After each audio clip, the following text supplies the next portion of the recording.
Hello, YouTube.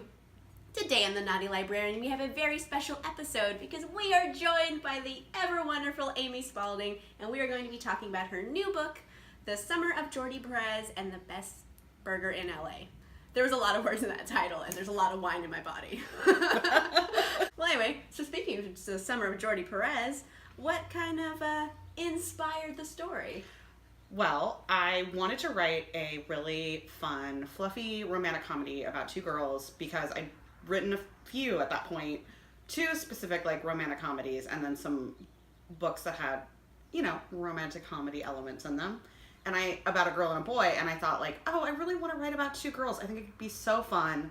And also at the time, I think it's really getting better, but at the time there's so many books about like queer kids who are really depressing. No, queer definitely. kids still go through a lot of really horrible things. I definitely don't want to act like, yeah, everything's fine now. But things are better in a lot of ways, and a lot of young people, it's not like they're going through this horrible journey. They're realizing they're queer, or they're exploring their sexuality, knowing, you know, things can be on a spectrum, etc. And it's like, well, where are those stories that are not just about that coming out journey? Yeah. And so I just wanted to write a really fun story about two girls. So that was kind of where it all started. Yeah.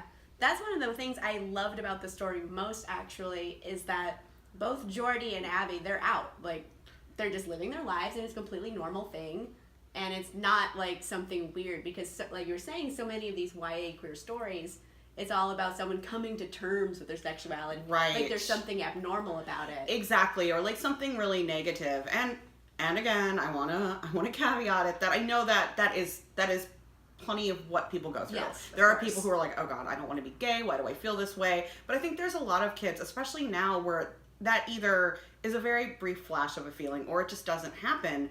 And, you know, the struggle isn't how do I tell people I'm gay. The struggle is like, oh my God, I don't know who else is gay? Yeah. Like, who else likes girls? Should I know who these people are? Like, who's ever going to kiss me? Like, which is honestly a lot of the same issues any kid has, right? You're right. Exactly. And so I think it's fun to get to explore those instead. It's so important to see, like, someone who's gay as a normal person. Right, instead of making, and it's tricky because you never want to be like someone's queer identity can still be a big part of who they are and what they're exploring, but to make it like their whole journey is to be like, hey, other people. It also kind of makes the story about the other people. Yeah. Like, will you accept me? It's like, well, okay. Like, I don't want it to be about that person. I want it to be about, like, the main character. Yeah. And, like, you know, in a romantic comedy, I just want it to be, like, who are you going to make out with? And, like, what's the meet cute? What's the awkward misunderstanding? Sure. What brings you back together? That's what I'm invested in. Yeah. And they have a pretty adorable relationship. Yeah, it was really fun to write. Thank you. I'm glad it read that way. Loved it. Well, I am similar to Abby, whereas when I have a crush, I'm like, what does this mean? Everything. You're like, oh, they looked at me for an extra second. They handed me coffee. Does this mean we're in love? Yeah. Like, everything. Everything Do I is need like to tell my deep. parents we're getting married? Yeah. And it just spirals. And Abby is so similar. And it was like, oh my gosh, me too, girl. Like, the struggle is real. It's great to write things like that because people are like, teenagers get so awkward. And I'm like, yes, teenagers get awkward. Definitely never me, a middle-aged woman. Yeah. Perish the thought. But I love romantic comedies. They're the best. They're the best. Like, you get to laugh, you get to, like, find some swoons, but also there's always that like, safety feeling of, like, things are going to work out. Yes. I love that. I want to have a happy ending. There's so much, like, horrible things everywhere else. I want to see two people make out for a while, they have some struggles, and there's a happy ending. It's like you can enjoy the struggles because you know, you're like, I picked this plot because it's going to be okay. Yeah. Exactly. I want the happy ending. I'm a sucker for them. I love it. I will read, like, a dark literary novel if I know that people are just going to suffer at the end. You know? Like, yeah. I'm not picking up romantic comedies because I want to be tested. I don't want to be tested. Truer words have never been spoken. A lot of your stories are romantic comedy kind of feeling. Is there, like, a genre that you've never written before that you've always wanted to write? I mean, I feel like this is where I should stay. I'll just say, first of all, like, I just wrote a book that I think was a little more serious. Okay. And I sold it. And when I had, like, the initial call with the editor, I said, like, oh, like, what did you like about it? She's like, it's really funny. I'm like, oh, like, I really thought I finally did it. Like, here's my deep, serious, thoughtful novel. It's still just a comedy. So, I think I've learned. I know what lane I'm in. I'm going to stay in that lane. One thing that I love reading about, like, true crime and cults and, like, really weird, you know, situations that people find themselves in. So I wish I had, like, I feel like if I tried to write a book about a cult, it would just, you know, two of the members would end up just having a meet cute, end up together, run away together. Actually, that sounds great. Stay tuned for my next book, The Cult Romantic Comedy. The cult hit of the summer. Yeah. So, we've talked about the Summer of Jordi Perez, but we really haven't talked about the best burger in LA yet. Absolutely important part of the book. Important part of the book. As far as the burgers go, I did so much research. It was, unlike looking up food photography, it was just a joy. All my friends wanted to help. I actually created a public Google document that my friends could go into and, like, suggest places, tell me, like, what neighborhood it was in, what they would recommend, like, if they had time to go with me. So I did a lot of, like, outings like to different... the Best Blank app. Like the Best Blank app. I sort of had my own Google version of that. And it was great because, like, literally people would just, like, text me and say, hey, do you want to go try this burger place today? It was, yes, I do. I always do. And so I got to try a ton of burgers in a bunch of different neighborhoods. I try to kind of keep it localized to the east side, mainly because I lived there. It was easiest for me, but also because I'm like, they're teenagers. They would only be able to do so much. And then on top of that, I'm like, if I start getting into the whole city, this book, like, I cannot actually cover this. There's a lot of burgers in LA. And that's something I really like about your books, is that a lot of the places in them are all real places. I think the one really nice thing is when you write contemporary realistic, you can just use the world around you. And LA's such a great setting, and it's fun to just be able to showcase the things you love about it, and the, you know, the actual neighborhoods and the actual restaurants. And it made it, I think it made it fun for it to be like that versus, like, I could have just made up a bunch of different burger restaurants, but there was something about having to sort of play within the rules of society, like knowing they could go here and here, but this one might be a bit of a haul. Yeah. I mean, I kind of, you know, cheated with the money situation because it was being financed by an app. Yeah. But no, I feel like it's another thing with, you know, humor, which I don't always intend to put in, but it happens, is food. Is people are like, oh, I love how much food's in your book. I'm like, oh, I don't set out, this one I set out to do because it's literally a subplot. But like you said, in all my books, there's real restaurants. There's a lot about food. Yeah. They're all really dangerous to read or work on if you're hungry. I've definitely had to make, like, emergency runs to get sushi because I'd, like, write a scene where they're in a sushi restaurant. I'm like, no, that's it. I gotta go. Yep. You know, it's research. Yeah. Oh, I gotta get this right. It's always a write-off is the thing. I'm like, wow, this is for a scene. I had to know what China chopsticks they had. I didn't know. I was like, what's the wall like? Is it white? Is it wood? Who knows? You gotta go. You gotta eat the sushi. You gotta eat the sushi. So speaking of food in general, and in particular, Abby in Summer of Jordi Perez, she is a plus-size girl. Yes. And I think it was really awesome to see her have, like, be okay with it. Like, she had a normal relationship with food. She has a normal relationship with her body. She likes it. Yeah, that was really important to me. And the funny thing was, like I was saying, I really wanted to write a book about two girls. And I also really wanted to write a book where a girl was fat and it wasn't a big deal. And it sort of was like, oh, I think this is the book for this is the time for both of these books. And it's the same book. And I was really glad I did, because there's a lot about, if you're exploring body image in a girl, but then she's also interested in girls, that's like a whole other layer of things to, like, pull apart. Because if you're plus size but you're dating boys, you still might feel maybe, like, smaller than them, or sort of feel like, oh, this is okay, he's really tall. Yeah. All these, like, weird, you know, self-esteem things that go through your head. But when you're dating a girl, you know, they might just be much smaller than you and have maybe the kind of body that society has been like, hey, that's better than you. Yeah. And so I thought, like, that's a whole other thing to explore. But yeah, I didn't want Abby to hate her body. I wanted her to just be like, yeah, this is me. Yeah. Like, who knows if she'd pick that if she had the ultimate choice, but that was her and she wasn't going to fight it. I think a lot of books about fat girls, they're sort of, like, treated like being fat is your, like, prologue. Like, well, once I am not fat, I can, like, get a romantic partner. I can take a vacation. I can have cool clothes. And I feel like I even talk to like women in real life who are like, oh, I'd love to do that. I just wish I could lose like 25 pounds first. And I'm like, well, just do it. Yeah. Like if I waited to be thin to do stuff, maybe I would never do it. Yeah. It's super depressing. So I really wanted to write a book where like that wasn't the focus. And also, like you said, that she could have a relationship with food that's not, you know, being ashamed. But I didn't want that for Abby. I wanted readers to have this heroine who's like, yeah, society's not always cool with this, but like I'm okay with myself. Yeah. That was like the important thing I got out of this, where everyone's like, maybe you're not perfect, but it's still okay. Like there's nothing wrong with you. Right. At all. Or like it's just another part of who you do have faults. That's not it. Yeah. It can be this excuse you give yourself. You're like, well, people just don't like me because I'm fat. Otherwise I'm perfect. So like that's their loss. And sometimes it can give you this excuse to actually not do any work on yourself. Yeah. Because it turns out like maybe people don't like you because you have an attitude problem or you're doing something wrong. And so like sometimes I think it's I liked putting Abby in the position of being like, no, it's not because of your weight. Like people are like pushing you for other reasons. Like there's things about you that you could work on. So I think that can be sort of, for me it was fun to be like, here's the issues I've had. Now I get to make them funny for someone else. Yeah. There's a lot of relationships involving like best friends and how they change when you find a romantic partner. Yeah.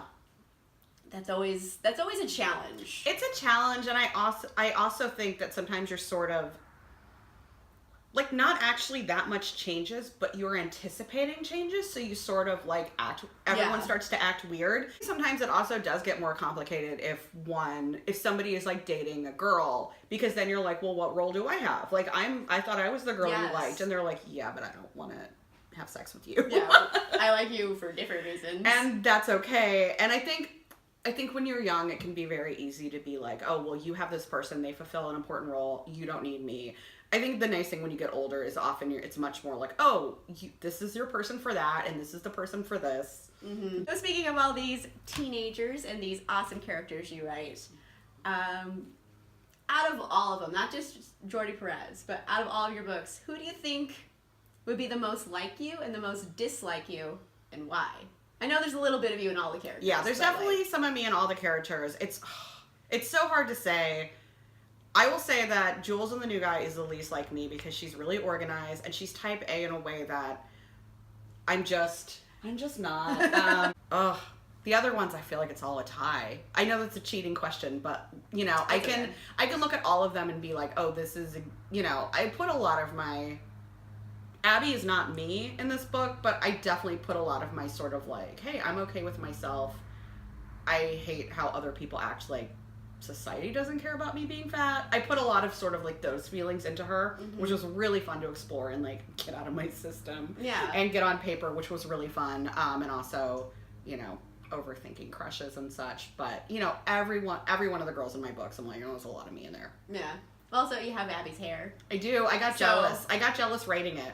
I did not have pink hair. I wrote Abby with pink hair. And I was editing it. I'm like, oh, why isn't my hair pink? I was like, you're an adult. You could just get pink hair. Yeah. So we're grown-ups. Yeah, you can just make this decision. So, so take me through your writing process. Like, how does an idea turn into a book? Like, what's your first draft like? How many drafts are there till you get your final draft? What does the editor do? That's a lot of questions, but you can like answer whatever you want. So when I first have an idea, I often, like I said with this one, it was basically just like I wanted to write a queer girl romance, and at the same time I sort of had like, I want to write something about fashion, I want to write something about being fat. So I kind of lived with that for a bit, trying to figure out like, what is that story? I started this book, I feel like 5 to 10 times, and I knew like I wanted Abby to have an internship. It was definitely like I was figuring out little pieces. I knew I wanted her to sort of have this like relationship with her mom where it feels like they're going after different things and, you know, hurting each other all the time. Yeah. And it took several tries to get to what this book is. And when I think of like all the previous drafts, I was just like, oh, so she just has an internship alone at a boring company and hates it. It's a terrible opening. It's like boring. Like if it's boring to her, why would anyone want to read that? For sure. And also like, there's no romantic person at the internship. Who wants that? Yeah. It's gotta like come in with the crush. The conflict has to come. So it took me a few times. Like, I'm not someone who can like, oh, I have an idea, I'm gonna sit down and outline. I am someone who kind of needs to get a few chapters written and like hear the voice, hear what's coming out, and see like what that's giving me ideas for where the whole story is going to go. Once I started really working on this, it was because I had the idea that Abby saw herself as like the best friend in the romantic comedy, and she decided that was her place. And so I thought like, oh, so the book is like unpacking the idea that like she's not the sidekick, that she's like, everyone's like the main character of their own story. And so the second I understood that, I remember I was like chopping in the kitchen and I thought of it. It's good to come up with ideas when you're not at your screen. That's I feel like that's my main advice is like, go cook, go walk your dog, go get in the shower, like do something without a screen and without like necessarily other people. Yeah. So your brain works differently when you're doing something else, and like how it processes thoughts is different. So like it helps you. It helps so much. So I remember I like put everything down. I ran to my laptop. I hammered out like the first page, and I was like, oh, I think this is it. I think this is the book now. And then it all came really easily. The nice thing about writing romantic comedies, I will say, is there's a structure in place that you don't have to come up with, because it's very much like intro, meet cute, build up to cute stuff, awkward stuff, build up to like horrible misunderstanding, build up to like everyone grows a little and learns, and then it's resolved. Like, that is every romantic comedy. And then the great thing is you get to have fun within like, what are those things going to be? Yes. Like, that's where you get to play. So I really like the freedom of sort of like, oh, what's that leading to? What's that going to be like? But also the safety net of, I know what my structure is. Yeah. So it made it, I think that makes it easier if you're not an outliner to know where you are within a story. Yeah, definitely. I definitely looked at a lot of, I looked at a lot of screenplay structure, like Save the Cat, on doing this, because I really wanted it to have sort of that movie romantic comedy feeling. So that was sort of how that went. And luckily, this time working on it with an editor, she got it and was basically like, well, the story's in place, I just want you to do some extra character work, which I felt like was the first time my plot and structure were ever in place. I will say that 3 romantic comedies in a row, you get much stronger at structure and plot than I had been before. So there had been like, not quite as much with her parents, and my editor wanted that fleshed out a little more, and more with the sister. And then the burger stuff had kind of waned once she got in a relationship. Yeah. And my editor's like, I mean, it's in your title. Yeah. I was like, oh, write more about more burgers? Yeah, research more burgers? Oh, darn. Yeah, darn. So hardships. It was mostly putting stuff in. This was kind of a fun edit of like, oh, just add more fun stuff. Mm-hmm. Okay. Yeah. I can do it. Is that like typical though? Like your first draft is kind of like the skeleton, and then you go to the editor, and then the meat gets put on. You know, what's crazy is that this was my 5th book, and I keep thinking there's going to be like a way it goes. It's always different. Like my first book was definitely like, oh, you need a stronger structure. You need to like build up to some emotions. You need to reveal things slower. You need to make this part happen faster. You need more here. You need less here. It was just a lot of total overhaul. Then my second book, it was much more like, oh, we really need to see more where the main character's coming from, strengthen her characterization, get a stronger start. And so I was like, oh, that's not what you had me do in the first, like, oh, this is totally different. And then my third book, I really thought like, oh, I finally figured it out. I know how to write a book now. This is going to be the easiest edit ever. I bet they'll have like 3 notes. Yeah. And I get this like huge edit letter, and she's like, here's everything that doesn't work. Here's all the restructuring you have to do. Here's this, here's that. I was like, oh my God. Yeah. Like I probably changed more of that one than I'd ever changed before. I was like, that was the one I thought was like right. But like I said, it actually, once I came up with the beginning, this one wrote really fast. Yeah. And my next book is, it's much more complicated structure-wise, because there's 2 points of view and 2 timelines. Oh. So that took even longer, and I felt like every lesson I learned didn't even matter. So like, every book is like a new thing. Yeah, I think every book is your first book. Every book is, it's your first time writing that book, is the thing. And so like accepting that, I think it does take some pressure off of like, shouldn't I be better at this? It turns out, no, because you've never written this story before. Exactly. All right. We talked a lot about this book. I think we got everything out of the way. Is there anything else you want to throw in, or? No, I feel like this great chat, great wine, etc. We're pretty much champions. Yeah, I think we are. Champions. Yeah. That's so cheesy. But then again, I drink all of my wine, so. That's how it's going to go. That's how I live my life now. All right. Thank you guys for hanging out with us. I definitely recommend checking out The Summer of Jordi Perez and The Best Burger in LA. it comes out on April 3rd, and you're having an event that night, right? I am. There's a launch party that very night at Skylight Books in Los Angeles at 7:30. So if you're free, please come. I know parking is terrible in Los Feliz. Pay to park at the Dresdener Rockwell. It's like $5. It'll work out. I promise. Oh, nice. I was gonna go. So that is my tip. That's my tip. All right. Yes. So if you want to come see both of us, I definitely recommend heading out and checking out this book, checking out Amy, read all of her books. I've read a lot of them. There they They're are. always fun. Yeah. Thanks. I feel like Thanks we for got having her. me. Thanks for coming. I was super excited that you wanted to hang out. Yeah. Yay. I don't know. I get to drink wine and talk about books. It's a pretty good morning. It We is- are filming this in the morning, FYI. By the way, This is not evening wine. This we're is like brunch morning wine. drinking. If you like this video, make sure you give it a like. And if you'd like to see more videos, make sure you subscribe. And I'll see you guys soon. Bye. Usually I go touch the camera, but it's too far away. Yeah.